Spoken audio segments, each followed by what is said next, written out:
Well, hey folks, welcome back to another Timber Talk Tuesday. I'm Ricky McLean with WoodWorks. Today's video is all about insurance for mass timber buildings. Now we're going to take a look at some challenges that have existed for obtaining insurance at reasonable rates for mass timber projects, particularly while under construction, builder's risk insurance. Now, if you're a developer or a contractor who have worked on a mass timber project or multiple projects, stay tuned towards the end of this video. We're going to talk through some resources that you should be aware of that perhaps will help you going forward on future mass timber projects. If you have not yet done your first mass timber project, this first part of the video is going to help you understand why these challenges exist, which I think can really help inform you as to how to solve them going forward. Again, we'll mention some of those resources at the end of the video. All right, so let's take a step back and understand why have these challenges existed for obtaining insurance for mass timber construction projects. I think the first thing that's important to point out is that there are a confluence of factors going on right now within the insurance industry that really have nothing to do with mass timber construction. One of these has to do with the fact that the insurance industry, many describe it as working as a sine wave. It goes through hard markets and soft markets. It kind of fluctuates back and forth between each. Essentially what that means is that fewer underwriters are offering premiums, offering coverage on particular projects. Of course, the fewer options that there are for a project, the premiums essentially go up with that reduction in options available. Now, the opposite of that is the soft market, and that is when there is an abundance of underwriters looking to provide coverage for a particular project. Of course, as more and more people are bidding on a project, the costs essentially go down. And this, of course, is very similar to supply and demand. So right now, the insurance industry is going through a very turbulent state. It's during a hard market, and that, of course, is driving premiums up. The other factor that has to do with insurance right now is the fact that 2020 brought a lot of turbulence to the insurance industry when we think about the economic impacts of COVID, civil unrest, wildfires, hurricanes, all of the natural disasters that really had a confluence during 2020.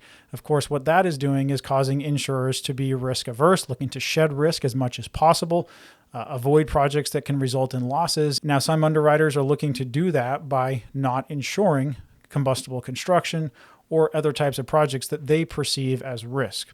We'll talk more in just a second about why that could be a perceived risk to them. The other side of things that's playing into this conversation is the fact that mass timber is a relatively new style of construction here in the US, and it is a relative unknown to many underwriters and brokers.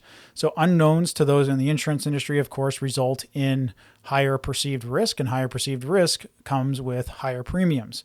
So how do we help solve this for mass timber projects going forward? Well, WoodWorks has created several resources to help understand why these challenges exist and then solving them moving forward by providing the brokers, the underwriters, the risk engineers on specific projects the information that they need to satisfy their concerns and then ultimately realize success in insuring these buildings. Many times these questions revolve around central themes, things like how would the building respond or perform in the event of a fire during construction? What are the long-term moisture concerns with this particular style of construction? Are there concerns with acoustics performance in something like a condo building that's going to be sold to other owners? What are the manufacturing standards for the adhesives that are used in mass timber products? All of these are common questions when it pertains to insurance for mass timber buildings. So WoodWorks has created several resources to answer these questions. The first is a webpage on the woodworks.org website, and this really just catalogs and lists a number of tests that have been done on mass timber to validate its performance against a certain type of event like fire, like earthquake. The second resource that's available is a white paper. And this white paper really helps unpack what is mass timber for those who aren't familiar with it. What are the manufacturing standards that mass timber has to be produced according to? What are the tests that each product has to undergo in order to be certified by the building code standards?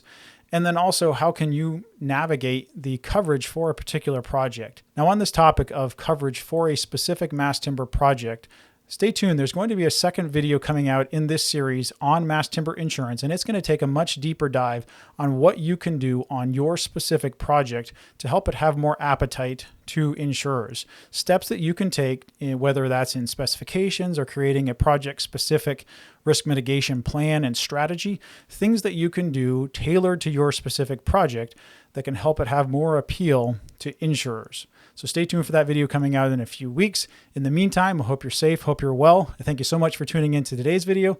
And as always, we see you back here next week.